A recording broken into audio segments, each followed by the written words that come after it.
ప్రతి ఏటా తెలుగుదేశం పార్టీ మహానాడు అంగరంగ వైభవంగా నిర్వహిస్తున్న సంగతి తెలిసిందే. లక్షలాదిగా పార్టీ కార్యకర్తలు తరలివచ్చే అతిపెద్ద పండుగ అది. ఈసారి 27, 28, 29 తేదీలలో 3 రోజుల పాటు కడపలో టీడీపీ మహానాడు నిర్వహించాలని నిర్ణయించారు. ఇదిలా ఉంటే ఈసారి మహానాడుని టీడీపీ చరిత్రలోనే కనీ విని ఎరుగని తీరులో నిర్వహించాలని అది నాయకత్వం భావిస్తుంది. 10 లక్షల మందితో ఈసారి మహానాడు జరగనుంది అని అంటున్నారు. దాంతో పాటుగా ఈసారి మహానాడులో అనేక సంచలన నిర్ణయాలు కూడా ఉంటాయని చెబుతున్నారు. ఈసారి మహానాడులో అది పెద్ద విశేషం ఇదే అవుతుందని ఒక ప్రచారం అయితే సాగుతుంది.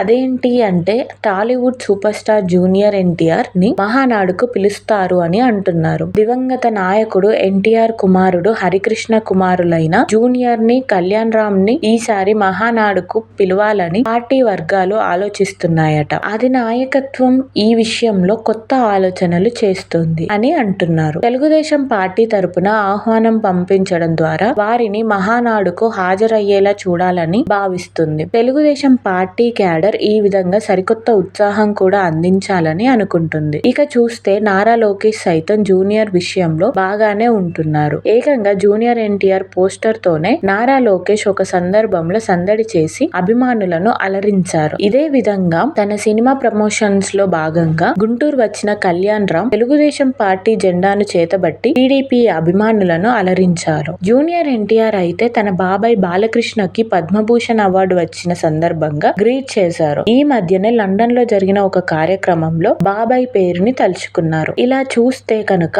అటు నుంచి ఇటు నుంచి కూడా మంచి వాతావరణం ఉంది. అంతా ఒక్కటి అన్నట్లుగా సంకేతాలు ఇస్తున్నారు. దీంతో నారా నందమూరి కుటుంబాలు పూర్తిగా ఒక్కటి అన్న ఒక మంచి మెసేజ్ ని ఈసారి మహానాడులో ఇవ్వాలని చూస్తున్నారు. మహానాడుకు పిలిస్తే కనుక జూనియర్ ఎన్టీఆర్ వచ్చే అవకాశాలే ఎక్కువగా కనిపిస్తున్నాయని చెబుతున్నారు. అంతేకాదు తామంతా ఒక్కటి అన్నది చెప్పాలని నందమూరి బ్రదర్స్ కి కూడా ఉంది అని అంటున్నారు. ఇలా అటు ఇటు కూడా అంతా కలవాల్సిన ఏకైక సందర్భంగా మహానాడు వేదిక ఉండబోతుంది అని అంటున్నారు. మహానాడుకి కనుక జూనియర్ ఎన్టీఆర్ హాజరైతే మొత్తం ఏపీ రాజకీయాల్లో సమీకరణలే మారిపోతాయని అంటున్నారు. సినీ రంగంలో టాప్ పొజిషన్ లో ఉన్న జూనియర్ కనుక టీడీపీ వైపు ఉన్నట్లుగా సంకేతాలు ఇస్తే అది మరిన్ని కొత్త పరిమాణాలకు దారి తీస్తుందని అంటున్నారు. టీడీపీకి భావి వారసుడుగా నారా లోకేష్ ఉన్నారు. జూనియర్ చూస్తే ఇప్పట్లో సినీ రంగం వీడే అవకాశాలు లేవు. దాంతో ఏ విధంగా చూసినా ఎవరికి